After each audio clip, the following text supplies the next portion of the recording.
안녕하세요, 여러분. 오늘 제가 들려드릴 이야기는 정말 충격적입니다. 70대 할머니가 며느리의 휴대폰에 자신의 이름이 어떻게 저장되어 있는지 알게 된 순간 그동안 쌓아온 모든 것을 포기하고 완전히 새로운 인생을 시작하게 된 실화입니다. 김순자 할머니는 평생을 가족을 위해 살아왔습니다. 남편을 일찍 여의고 혼자서 아들 준호를 키워냈죠. 아들이 결혼하고 손녀 소영이까지 태어나자 할머니는 자신의 모든 것을 내어주며 행복해했습니다. 그런데 어느 날 우연히 며느리 은주의 휴대폰을 보게 된 순간 할머니의 세상이 완전히 무너져 내렸습니다. 자신의 이름이 미친년이라고 저장되어 있었거든요. 그것만이 아니었습니다. 며느리가 친구들과 나눈 대화를 보니 할머니를 향한 온갖 모욕적인 표현들이 가득했습니다. 그 순간 할머니는 결심했습니다. 이제 그만하자, 내 인생을 되찾자. 이 이야기가 궁금하시다면 구독과 좋아요, 알림 설정 꼭 부탁드립니다. 그럼 지금부터 김순자 할머니의 놀라운 반전 인생을 들려드리겠습니다. 제 이름은 김순자, 올해 73입니다. 지금 이 이야기를 하는 곳은 제주도의 작은 펜션입니다. 바다가 보이는 이곳에서 저는 지난 3년간 새로운 인생을 살고 있습니다. 하지만 3년 전만 해도 저는 서울 송파구의 한 아파트에서 아들, 가족과 함께 살고 있었습니다. 매일 새벽 5시에 일어나 가족들의 아침을 준비하고 7살 손녀 소영이를 돌보며 며느리 은주가 편안하게 재택근무를 할 수 있도록 모든 집안일을 도맡아 했죠. 아들 준호는 대기업에 다니는 평범한 직장인이었고 며느리 은주는 온라인 쇼핑몰을 운영한다며 하루 종일 컴퓨터 앞에 앉아 있었습니다. 저는 그런 며느리가 고마웠어요. 아들에게 잘해주고 예쁜 손녀까지 낳아줬으니까요. 어머니, 정말 고마워요. 어머니가 계셔서 저희가 이렇게 편하게 살 수 있어요. 은주는 늘 이렇게 말했습니다. 처음에는 정말 진심으로 들렸어요. 제가 만든 음식을 맛있다며 잘 먹어주고 가끔은 어머니 고생 많으세요 라며 어깨도 주물러주고 했거든요. 그런데 시간이 지날수록 미묘한 변화들이 느껴지기 시작했습니다. 제가 말을 걸면 대답을 건성으로 하거나 제 의견을 무시하는 일들이 잦아졌어요. 어느 날 손녀 소영이가 감기에 걸렸을 때 일입니다. 저는 옛날 방식대로 생강차를 끓여서 먹이려고 했는데 은주가 버럭 소리를 질렀어요. 어머니, 지금이 몇 년도인데 아직도 그런 민간요법을 쓰세요? 소영이한테 해열제 먹이고 병원 가야죠. 물론 은주 말이 맞을 수도 있습니다. 하지만 그때 은주의 목소리에는 제 의견을 완전히 무시하는 차가운 기운이 담겨 있었어요. 이런 일들이 반복되면서 저는 점점 위축되기 시작했습니다. 혹시 제가 정말 꼰대가 된 건 아닐까? 젊은 며느리에게 부담을 주고 있는 건 아닐까 하는 생각들이 들었거든요. 그렇게 조심스럽게 눈치를 보며 지내던 중 결정적인 사건이 일어났습니다. 바로 그 악몽 같은 수요일 오후였어요. 은주가 급한 일이 있다며 소영이를 맡기고 외출했는데 아이가 갑자기 열이 나기 시작한 거예요. 해열제를 먹였지만 열이 떨어지지 않아서 은주에게 연락을 하려고 했습니다. 급한 마음에 은주에게 전화를 걸었는데 이상하게도 집 안에서 벨소리가 들리는 거예요. 소리를 따라 거실로 가보니 소파에 은주의 휴대폰이 놓여 있었습니다. 은주가 폰을 두고 나간 거구나 싶어서 가까이 다가갔는데 그 순간 제 세상이 무너져 내렸어요. 제가 건 전화 때문에 켜진 화면에 표시된 발신자 이름 거기에는 분명히 미친년이라고 적혀 있었습니다. 그것도 제 사진과 함께요. 작년 추석에 온 가족이 함께 찍었던 제가 그렇게 좋아했던 그 사진 말이에요. 손이 떨려서 휴대폰을 떨어뜨릴 뻔했습니다. 아니, 잘못 본 거겠지. 설마 저를 그렇게 저장해 뒀을 리가. 하지만 아무리 봐도 틀림없었어요. 충격에 빠진 저는 그 자리에 주저앉고 말았습니다. 손녀 소영이가 할머니 어디 아파요? 라고 물어봤지만 대답할 수가 없었어요. 그동안 저를 향한 따뜻한 말들. 어머니 고마워요. 어머니 사랑해요. 하던 모든 것들이 다 거짓이었던 건가요? 저는 그저 미친년이었던 겁니다.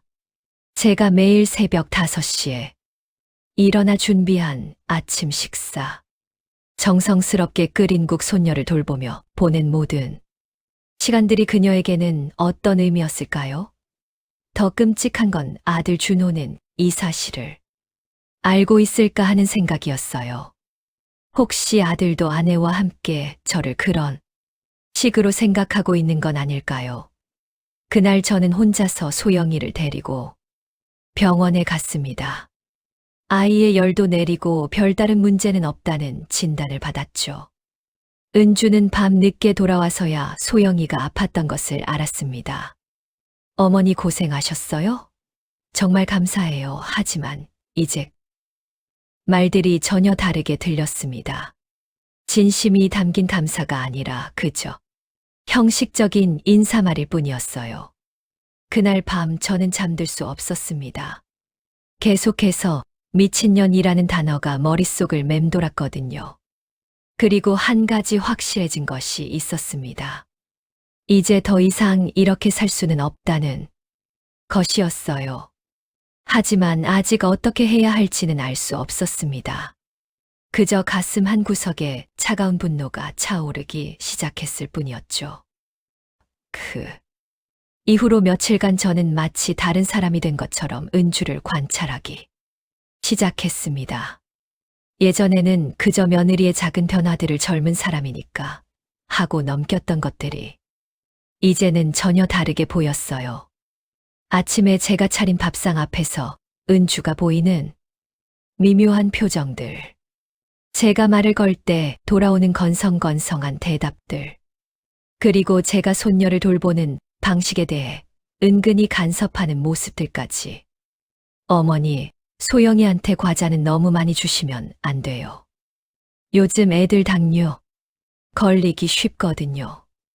어머니, 소영이 옷 너무 두껍게 입히시는 것 같아요. 애들은 어른보다 체온이 높아서 더워해요. 예전 같으면 그래, 젊은 엄마가 더 잘 알겠지 하고 넘겼을 텐데 이제는 다르게 들렸습니다. 저를 무시하고 무능한 늙은이 취급하는 말로 들리기 시작한 거예요. 그리고 며칠 뒤 결정적인 순간이 또 찾아왔습니다. 그날은 토요일이었는데 아들 준호가 회사 동료들과 골프를 간다며 일찍 나가 버렸어요. 은주는 평소보다 늦게 일어나서는 화장을 진하게 하며 외출 준비를 했습니다. 어머니, 저 친구들이랑 만나기로 해서 나가볼게요. 소영이 좀 부탁드려요. 그리고는 명품 가방을 들고 나가버렸죠. 저는 혼자 소영이와 집에 남았습니다. 점심 무렵이 되자 소영이가 할머니, 배고파요 라고 하더군요. 저는 냉장고를 열어 뭘 해줄까 고민하다가 소영이가 좋아하는 김치볶음밥을 만들기로 했습니다. 그런데 김치를 꺼내는 순간 손이 미끄러져서 김치통이 바닥에 떨어지고 말았어요. 김치와 국물이 바닥에 쫙 퍼졌습니다. 아이고 서둘러 걸레질을 하고 있는데 하필 그때 은주가 돌아온 거예요. 뭔가 급한 일이 있었나 봅니다. 어머니 뭐 하세요? 아, 김치통을 떨어뜨려서 그 순간 은주의 얼굴이 확 일그러지는 걸 봤습니다. 짜증이 확 올라오는 표정이었어요. 에휴, 어머니, 조심히 좀 하시죠. 청소하기 얼마나 힘든데. 그리고는 중얼거리듯 혼잣말을 했습니다. 정말 나이 들면 이것도 못하나? 그 말을 듣는 순간 제 가슴에 못이 박히는 것 같았어요. 저는 평생 남에게 짐이 되고 싶지 않아서 스스로 모든 걸 해결하려고 노력해왔는데 단순한 실수. 하나로 이런 대우를 받는다니 더 화가 난 건 소영이가 그 모습을 다 보고 있다는 거였어요. 손녀는 할머니가 엄마에게 혼나는 모습을 보면서 무슨 생각을 할까요? 그날 밤 은주는 준호에게 그 일을 얘기했습니다. 저는 제 방에 있었지만 목소리가 다 들렸어요. 여보, 어머니가 요즘 너무 실수가 많아지시는 것 같아. 오늘도 김치통 떨어뜨리시고 혹시 치매의 초기 증상은 아닐까? 뭔 소리야? 우리 엄마가 치매. 그냥 나이 들어서 그런 거겠지. 그래도 좀 걱정돼. 소영이랑만 있을 때 사고라도 나면 어떻게? 그 대화를 듣는 순간 저는 더 이상 참을 수 없었습니다. 저를 미친년이라고 부르는 것도 모자라서 이제는 치매 환자 취급까지 하는 거였어요. 그리고 그날 밤 저는 중대한 결심을 했습니다. 더 이런 모욕을 당하며 살 수는 없다고요. 다음 날 아침 저는 평소와 다름없이 일어나 아침을 준비했습니다. 하지만 제 마음속에는 이미 계획이 세워져 있었어요.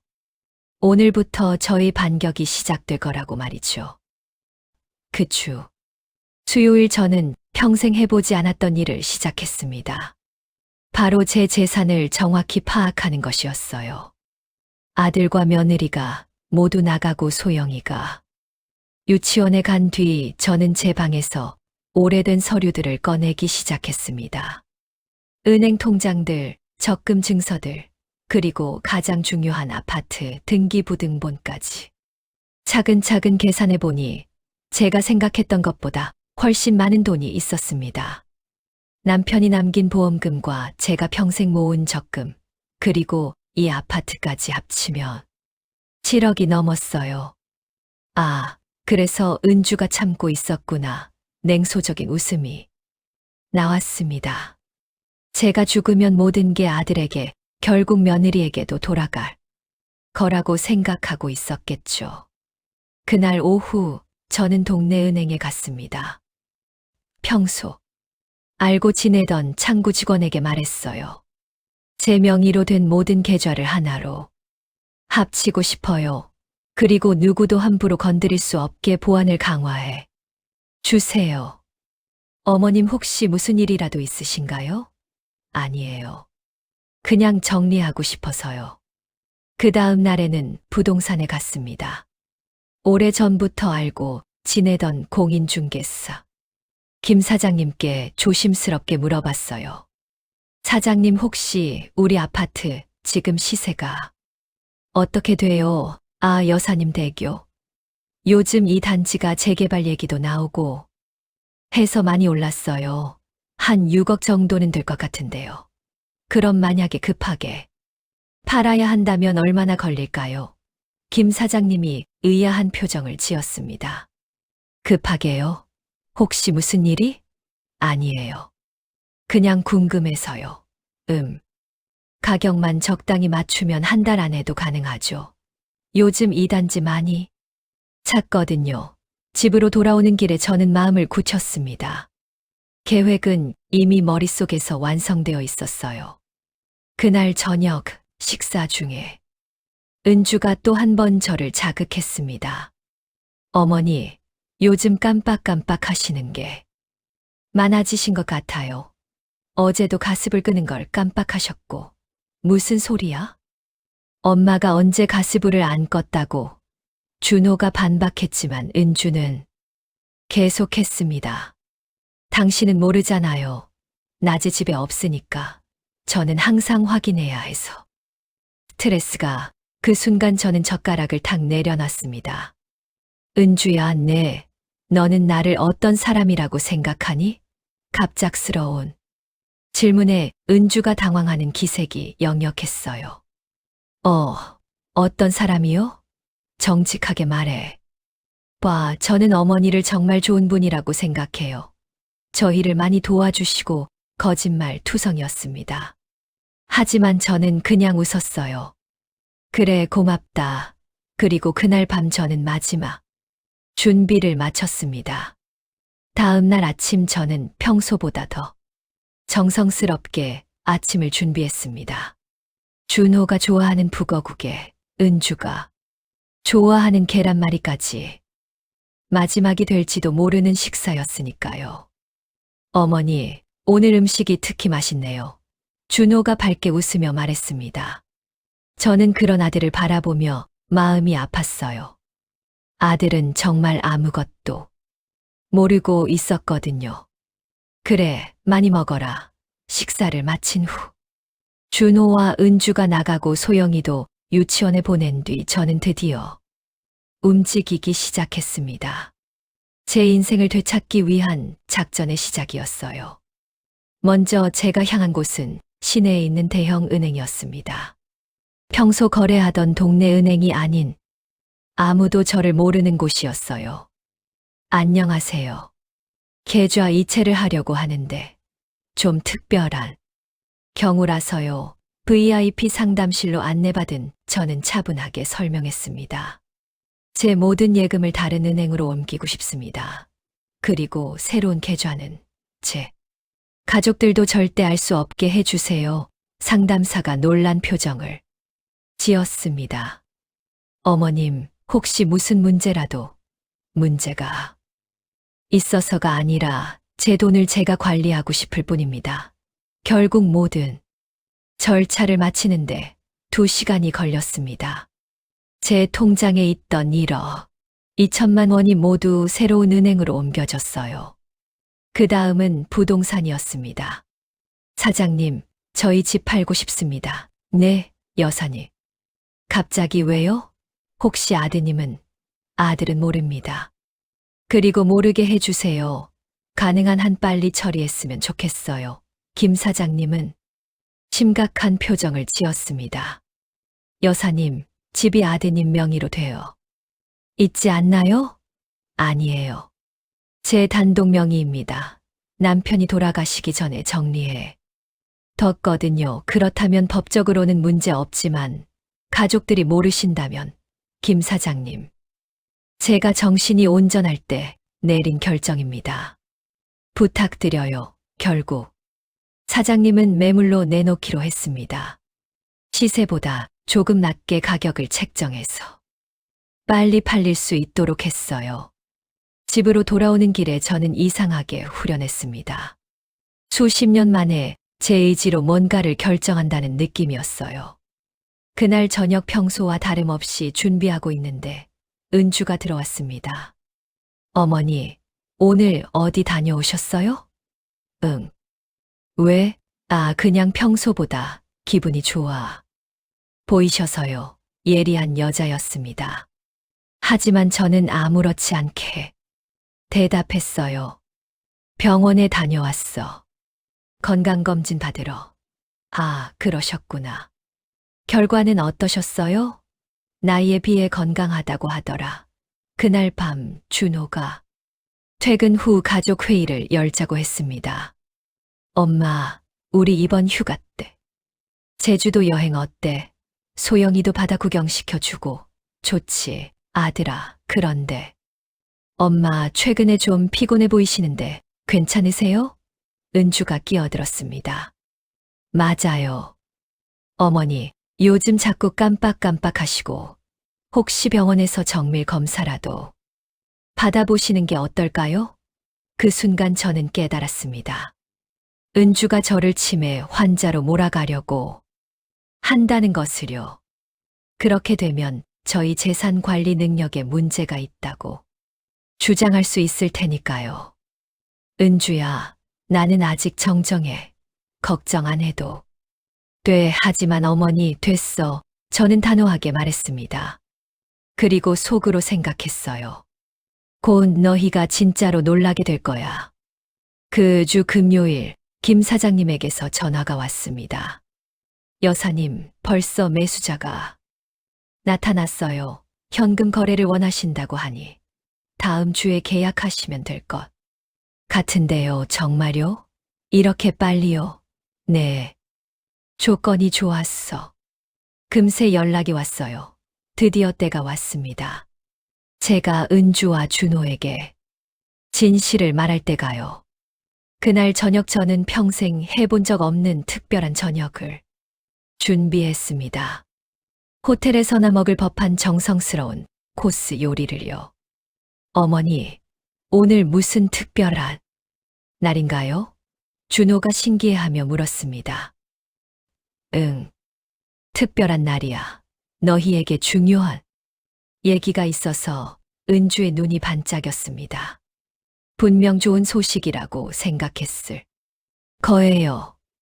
하지만 그녀가 들을 이야기는 전혀 다른 것이었습니다. 식사가 끝나고 모두가 거실로 모였을 때 저는 천천히 입을 열었습니다.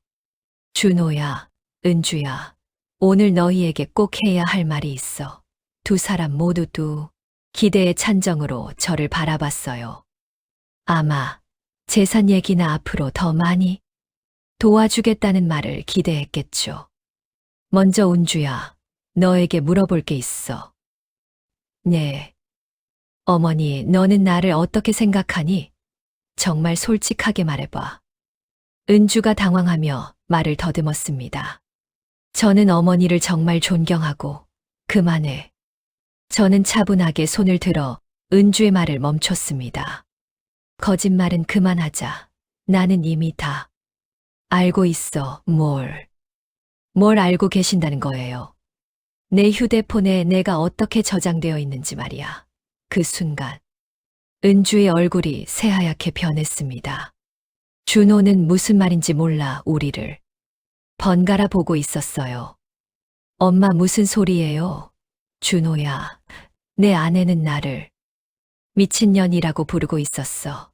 휴대폰에 내 이름을 그렇게 저장해 놨더라. 뭐라고요? 준호가 믿을 수 없다는 표정으로 은주를 바라봤습니다. 은주야, 이게 정말이야? 은주는 입술을 파르르 떨며 변명하려 했어요. 그게 아니라 친구들이 농담으로, 농담.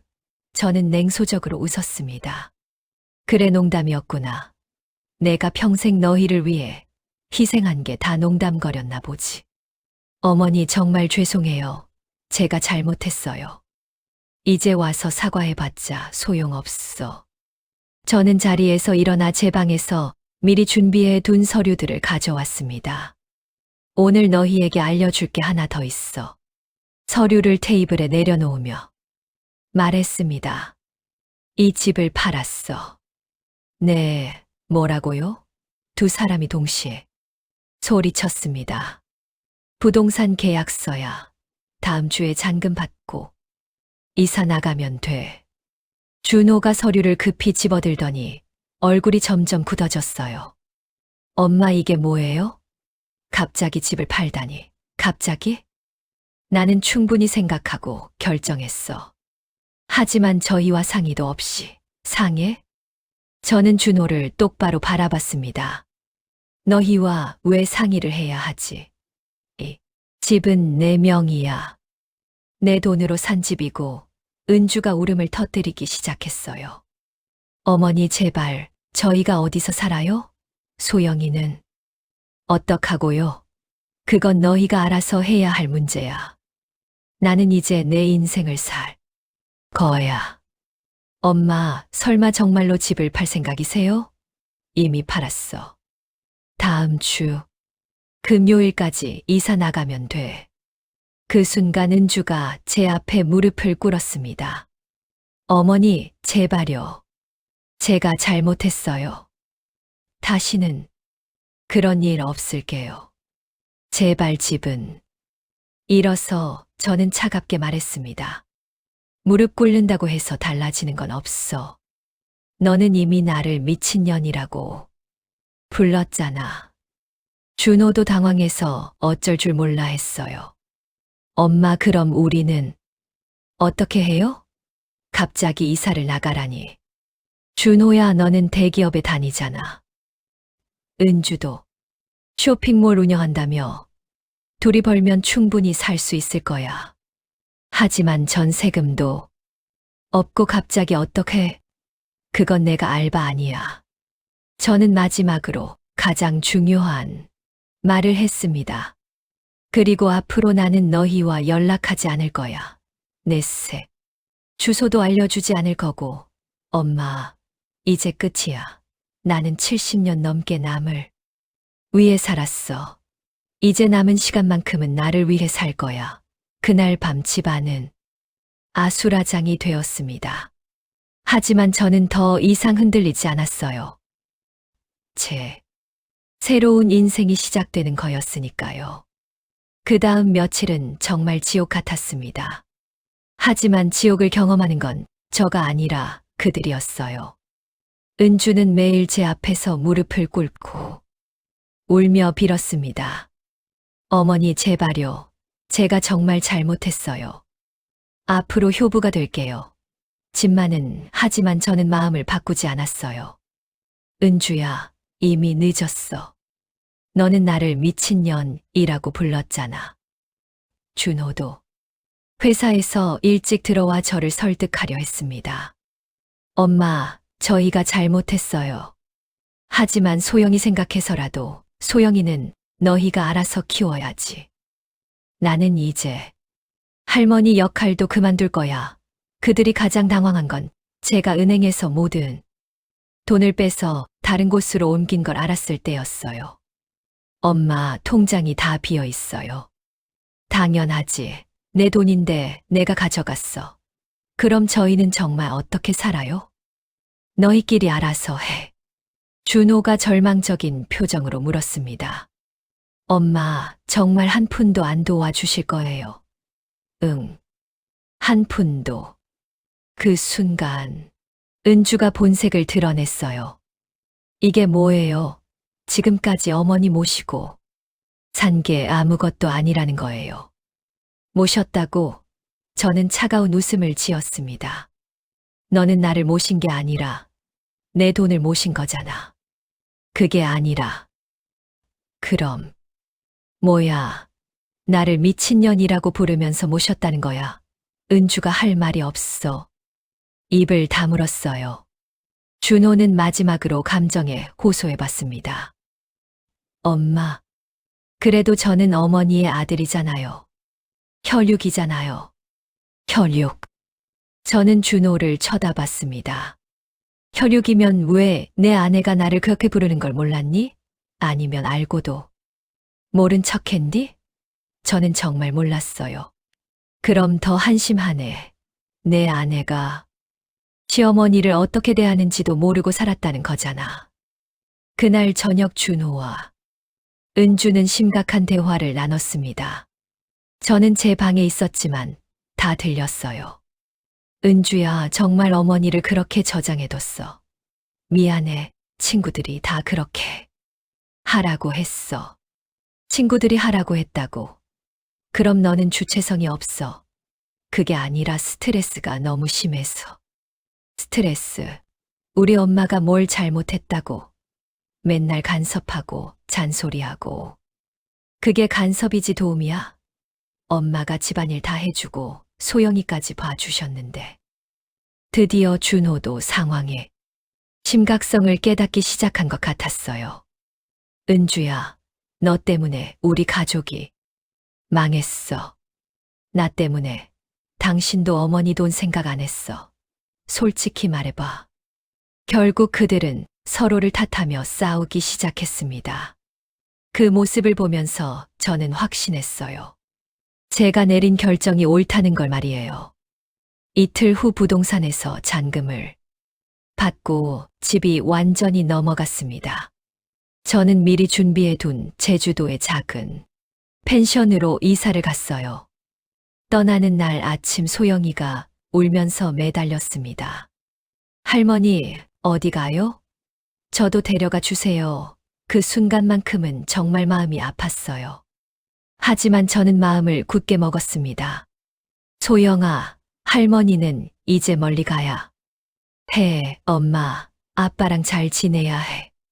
싫어요. 할머니랑 같이 있을래요. 소영이를 떼어내는 준호의 얼굴에는 절망이 가득했어요. 엄마, 정말 가신 거예요? 응. 이제 안녕. 저는 뒤돌아보지 않고 짐을 싸서 나왔습니다. 제 새로운 인생이 시작되는 순간이었어요. 제주도의 작은 펜션에 도착한 첫날 밤. 저는 바다를 바라보며 울었습니다. 하지만 그건 후회의 눈물이 아니었어요. 해방감에서 나온 눈물이었습니다. 50년 만에 처음으로 저만의 공간, 저만의 시간을 갖게 된 거였거든요. 그동안 서울에서는 난리가 났습니다. 제 동생을 통해 들은 이야기예요. 준호와 은주는 당장 갈 곳이 없었어. 준호 회사 동료 집에 얹혀 살기 시작했다고 합니다. 좁은 원룸에 세 식구가 지내니까 매일 싸움이 끊이지 않았대요. 어머니를 찾아야 해. 빌어서라도 집을 다시 사야 해. 은주가 매일 이렇게 떼를 썼지만 제가 어디 있는지 아무도 몰랐거든요. 제 번호도 바꿨고 주소도 알려주지 않았으니까요. 며칠 후 준호가 제 동생에게 전화를 걸었습니다. 나도 몰라. 언니가 연락 안 해. 제발 연락처 좀 알려주세요. 정말 급해요. 안 돼. 언니가 누구한테도 알려주지 말라고 했어. 제 동생도 제 편을 들어주고 있었어요. 며느리가 저를 어떻게 대했는지 다 얘기해뒀거든요. 한 달쯤 지났을 때 더 충격적인 소식이 들려왔습니다. 준호가 회사에서 잘렸다는 거였어요. 집중력이 떨어져서 업무 실수를 연발했고 결국 권고사직을 당한 거라고 합니다. 은주의 인터넷, 쇼핑몰도 망했어요. 집에서 할 수 없게 되니까 제대로 관리가 안 됐거든요. 결국 그들은 서울 외곽의 낡은 반지하 방으로 이사를 갔습니다. 전 세금도 없어서 월세방이었어요. 이 모든 게 다 어머니 때문이야. 은주는 아직도 저를 원망하고 있었대요. 하지만 준호는 달랐습니다. 이제서야 상황을 제대로 이해하기 시작한 거예요. 은주야, 이건 내 잘못이야. 엄마를 그렇게 대한 내 잘못이라고. 뭐가 내 잘못이야? 나는 그냥 시어머니를 미친년이라고 부르는 게 정상이야. 결국 그들은 이혼 얘기까지 나오게 됐습니다. 한편 저는 제주도에서 새로운 삶을 시작했어요. 아침에 일어나면 바다를 보러 산책을 하고 오후에는 근처 도서관에서 책을 읽었습니다. 저녁에는 펜션 주인 할머니와 함께 차를 마시며 이야기를 나눴어요. 순자 씨, 정말 잘하셨어요. 그런 며느리한테 당할 필요 없어요. 펜션 주인 할머니도 비슷한 경험이 있다며 저를 위로해 주셨어요. 저도 아들 며느리 때문에 고생 많이 했거든요. 하지만 순자 씨처럼 용기는 못 냈어요. 처음엔 외로울 줄 알았는데 전혀 그렇지 않았어요. 오히려 누구 눈치도 보지 않고 제가 하고 싶은 일을 할 수 있어서 너무 행복했습니다. 제가 먹고 싶은 음식을 만들어 먹고, 보고 싶은 TV 프로그램을 보고 밤 늦게까지 책을 읽을 수도 있었어요. 무엇보다 아침에 일어나서 오늘은 누구를 위해 뭘 해야 하지라는 생각을 하지 않아도 되는 게 가장 좋았습니다. 그러던 중 제 동생에게서 전화가 왔어요. 언니, 준호가 이혼했어. 그래? 응. 은주가 다른 남자랑 도망갔대. 소영이는 준호가 키우고 있어. 저는 의외로 마음이 아프지 않았어요. 오히려 그럴 줄 알았다는 생각이 들었습니다. 소영이는 괜찮니? 많이 힘들어하는 것 같아. 엄마도 없고 할머니도 없고 그 순간만큼은 마음이 아팠어요. 하지만 저는 마음을 굳게 먹었습니다. 내가 돌아간다고 해서 달라지는 건 없어. 그래도 손녀잖아. 동생아, 나는 이제 내 인생을 살 거야. 그 아이는 아빠가 잘 키워야지. 그리고 저는 정말로 뒤돌아보지 않았습니다. 그렇게 2년이 흘렀습니다. 제주도에서의 삶은 매일이 평화로웠어요. 펜션 일을 도우면서 용돈도 벌고 근처 노인정에서 새로운 친구들도 사귀었습니다. 순자야, 오늘 바다 사진 찍으러 갈까? 저에게는 매주 함께 사진을 찍으러 다니는 동호회 친구들이 있어요. 평생 해보지 못했던 취미 생활을 하며 정말 행복한 나날을 보냈습니다. 그러던 어느 날 제 동생에게서 급한 전화가 왔어요. 언니, 큰일 났어. 준호가 교통사고 났대. 뭐라고? 크게 다친 건 아니라는데. 그런데 언니, 그 집 상황이 정말 심각해. 동생이 들려준 이야기는 참담했습니다. 준호는 이혼 후 아르바이트를 전전하며 소영이를 키우고 있었는데 몸과 마음이 모두 한계에 달한 상태였다고 해요. 소영이가 너무 힘들어해. 학교에서도 문제가 생기고 준호 혼자서는 도저히 감당이 안 되는 것 같아. 그래도 내가 상관할 일은 아니야. 언니, 그래도 소영이는 무슨 죄야? 그 말에 저는 잠시 말이 막혔어요. 하지만 금세 마음을 다잡았습니다. 소영이에게 미안하지만 내가 돌아간다고 해서 근본적으로 해결되는 건 아니야. 며칠 뒤 뜻밖의 전화가 걸려왔어요. 준호였습니다. 엄마, 목소리가 많이 지쳐 있었어요. 어떻게 내 번호를 알았니? 이모한테 빌어서 겨우 할 말이 있으면 빨리 해. 엄마, 저 정말 죄송해요. 제가 다 잘못했어요. 지금 와서 사과해도 소용없어. 엄마, 저 진짜 힘들어요. 소영이도 너무 힘들어하고 제발 한 번만 도와주세요. 그 순간 제 마음이 조금 흔들렸어요. 하지만 저는 냉정하게 말했습니다. 준호야, 내가 지금 힘든 이유가 뭔지 알아? 내가 엄마보다 아내를 택했기 때문이야. 엄마가 모욕당하는 걸 보고도 모른 척했기 때문이야. 엄마, 저 정말 몰랐어요. 몰랐다는 게 변명이 될까?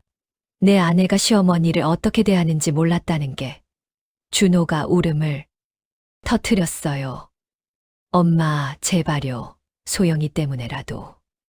소영이는 내가 책임져야 할 아이야. 나는 이미 내 역할을 다 끝냈어. 엄마, 그리고 준호야, 다시는 내게 연락하지 마. 나는 이제 내 엄마가 아니야. 저는 그렇게 말하고 전화를 끊었습니다. 그날 밤 저는 바다를 바라보며 많은 생각을 했어요. 정말 내가 너무 냉정한 걸까? 손녀가 힘들어하는데 모른 척하는 게 맞는 걸까? 하지만 결론은 같았어요. 내가 돌아간다고 해서 근본적인 문제가 해결되지는 않는다는 것. 준호는 스스로 책임을 져야 하고 그래야만 진짜로 철이들 거라는 것. 몇 달 후 동생을 통해 들은 소식은 다행히 조금 나아졌다는 것이었어요. 준호가 새 직장을 구했대. 작은 회사지만 정규직이고 소영이도 아빠와 단둘이 사는 것에 적응하기 시작했다고 해. 다행이네. 그런데 언니, 준호가 그러더래. 이제야 어머니가 얼마나 고생하셨는지 안다고. 늦었어. 그래도 동생아, 나는 정말 행복해. 여기서 내 인생을 살고 있어.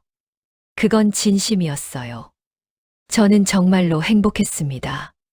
70년 넘게 남을 위해 살았던 제가 처음으로 저 자신을 위해 사는 시간이었거든요.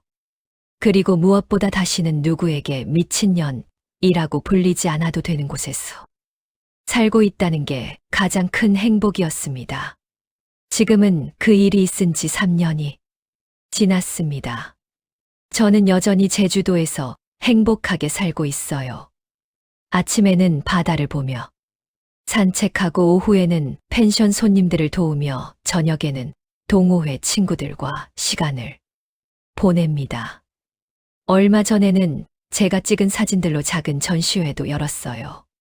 새로운 시작이라는 제목으로요. 많은 분들이 와서 제 사진을 보고 정말 자유로워 보인다고 말씀해 주셨습니다. 그 말이 맞아요. 저는 정말 자유로워졌거든요. 더 이상 새벽 5시에 억지로 일어나서 남의 아침을 준비할 필요도 없고 누군가의 눈치를 보며 말을 조심할 필요도 없어요. 무엇보다 미친년이라고 불릴 걱정을 하지 않아도 됩니다. 가끔 동생을 통해 들려오는 준호와 소영이 소식은 점점 나아지고 있다고 해요. 준호는 이제 혼자서도 소영이를 잘 키우고 있고 소영이도 아빠와의 생활에 적응했다고 합니다. 언니, 준호가 그러더래. 이제야 어머니가 얼마나 대단한 분이었는지 안다고. 그래, 늦게나마 깨달았네. 그리고 소영이가 할머니 그림을 그렸다는데 바다 옆에서 웃고 있는 할머니를 그렸대. 그 말을 들었을 때는 잠시 마음이 뭉클했어요. 하지만 후회는 없었습니다. 제가 내린 결정이 옳았다는 걸 매일 확인하고 있거든요. 어제는 동호회에서 새로 오신 할머니 한 분이 저에게 이런 말씀을 하셨어요. 순자 씨는 정말 용감하세요. 저는 아직도 며느리 눈치 보며 살고 있는데 용감한 게 아니라 필요한 선택이었어요. 존중받지 못하는 곳에서는 떠나는 게 맞아요. 그 할머니께서 제 이야기를 듣고는 저도 용기를 내봐야겠어요. 라고 하시더라고요. 그때 깨달았어요. 제 이야기가 누군가에게는 용기가 될 수 있다는 것을요. 저는 더 이상 누구의 엄마도, 누구의 어머니도, 누구의 할머니도 아닙니다. 그냥 김순자예요. 75세의 김순자. 그리고 이 김순자는 매일이 행복합니다. 오늘도 저는 바다를 바라보며 커피를 마시고 있어요. 햇살이 바다에 반짝이는 모습을 보면서 제가 얼마나 현명한 선택을 했는지 다시 한번 확신합니다. 며느리가 제게 준 선물이 있다면 바로 이 깨달음이에요. 제가 미친년이 아니라는 것, 그리고 존중받을 가치가 있는 사람이라는 것을요. 그분들 덕분에 저는 진짜 인생을 찾을 수 있었거든요. 여러분, 김순자 할머니의 이야기 어떠셨나요? 때로는 용기 있는 결단이 새로운 인생의 시작이 될 수 있다는 걸 보여주는 이야기였습니다. 나이가 들었다고 해서 가족이라는 이유로 모든 걸 참고 살 필요는 없다는 메시지를 전하고 싶었어요. 조금이라도 이 이야기가 여러분에게 용기나 위로가 되었다면 좋겠습니다. 이 이야기는 누군가에게는 충격일 수도 있습니다. 어쩌면 너무 가혹하다 생각할 수도 있습니다. 하지만 분명한 건 누구나 자기 인생을 살아야 한다는 것입니다. 가족이라는 이름 아래에서 희생만 강요당하고 존중조차 받지 못한다면 그 관계는 결국 독이 되어버립니다. 할머니는 늦은 나이에야 자신의 삶을 온전히 되찾았습니다. 그리고 그 삶은 누구보다 자유롭고 풍요로웠습니다. 여러분은 어떻게 생각하시나요?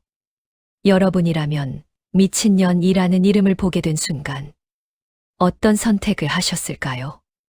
이 이야기가 우리 모두에게 작은 울림이 되길 바랍니다.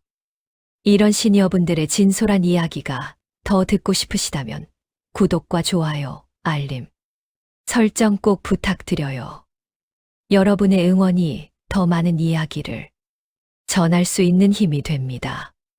다음에도 더 감동적이고 생각해 볼 거리가 많은 이야기로 찾아뵙겠습니다.